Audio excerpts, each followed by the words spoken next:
G'day and welcome back to Dave's Epic Slot Cars. It's been a little while because I've been pretty busy. Anyway, it's just on household front and things like that. But here we are with a Carrera 1957 Chev Bel Air. And what a good looking machine this is. Have a go at it. Great looking paint scheme. There's quite a few colour schemes in this particular vehicle. And it's a nice job. The digital one has the brake lights.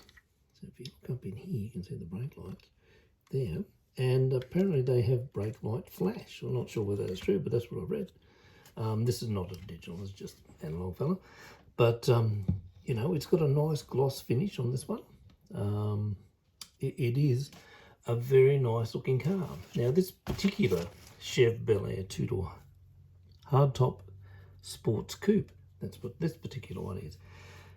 The problem with this car is they never raced it. They raced a two-door sedan, which actually has a door pillar, and it's a square different rear quarter on it. So they actually never raced this one, but it is a fantasy one. Colour scheme and signage, but it looks damn good. I like it. I like the Chev logo or colouring, the bow tie. That looks quite nice. 26 on the headline. The rubber overriders, they look good. Door handle is probably a little bit big, but that's okay. It's still, you know, it's a good machine. Bumper bar detail, righto. So you got right through, as I was saying earlier, you've got your tail lights. The nice Chev V looks good there. You've just lost 26 on the back, looks good. Chrome, well, silver around the rear window on the flash, that type of thing. Front screen, same. Windscreen wipers, the false air intakes. Inside, we've got a very cool dude, and he has a very cool. Look at them. Beard. it's pretty good. But anyway, you've got, you know, roll cage in there. He's got the steering wheel, that type of thing. It's not a bad looking machine. And underneath you've got your adjustable magnet, which is good. You know, the normal Carrera stuff really. Sticky rubber tyres, they are all right, as you'll see in the on the track test. They're a little bit of a they need squaring off. They're a bit too, you know, really square, and it actually makes it jump a bit. Anyway, you'll see on the test. Your polarity switch, so that's nice. It's a nice thing to have. You know, your normal 4 braid, you know, the pickup wise.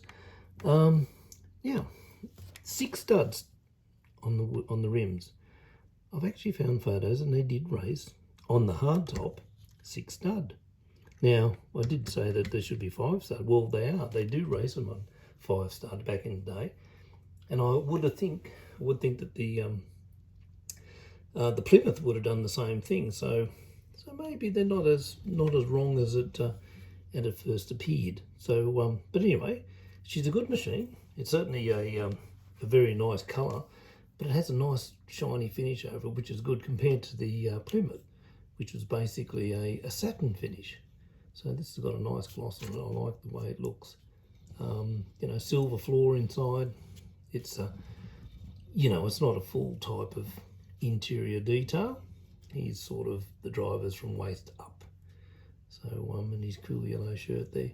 But generally speaking, these are nice. I do like the way they've done this sort of, you know, stock car business. I think they're the only company that does these sorts of things.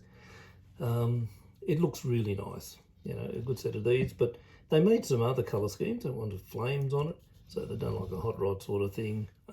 Hence the Bel Air, this sort of shape as opposed to a two-door hardtop. So yeah. Anyway. Really, it's a very short and sweet, this one. This car's really worthwhile having a look for on your collection wise, if you're into stock cars. Yeah, so anyway, the update on another thing, which I've been a bit slack, or not slack on, I've been very busy, but the Bluebird. Okay, well, here she is. So that's now taken 13 coats of undercoat to get this to a point where it's pretty good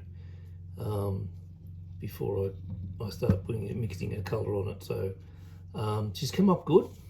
It's looking pretty okay through there. The bonnet, the roof, that type of thing. It's looking pretty good. So, you know,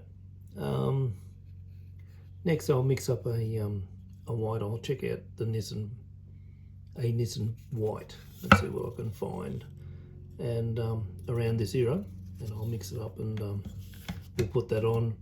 That's very shortly now. But it's gonna look pretty good. It looks pretty good on the chassis.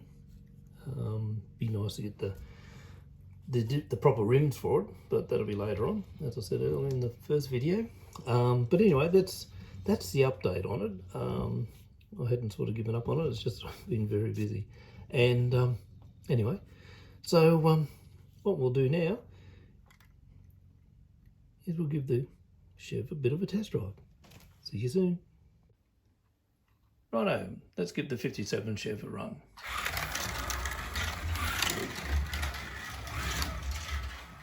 It's not too bad. Tyres are a little bit odd in it at the moment. They're very square cut on the arse end and that, and so it hops a lot. And the guide's a little bit long for here on this particular track, but I'll modify that later on, maybe tape off the edges and that type of thing, the trailing edge as well. And yeah, but otherwise it's a good looking machine. It's a pity it's a fantasy paint scheme on this car. But anyway, there we have it. The 1957 Chev Bel Air Carrera. Lovely looking car, very nicely put together, and yeah, a bit of modifications and a few little things, and should be a beaut. Anyway, if you liked the video, just give us a thumbs up or something like that, and we'll go from there. Thank you. See you in the next one. Bye.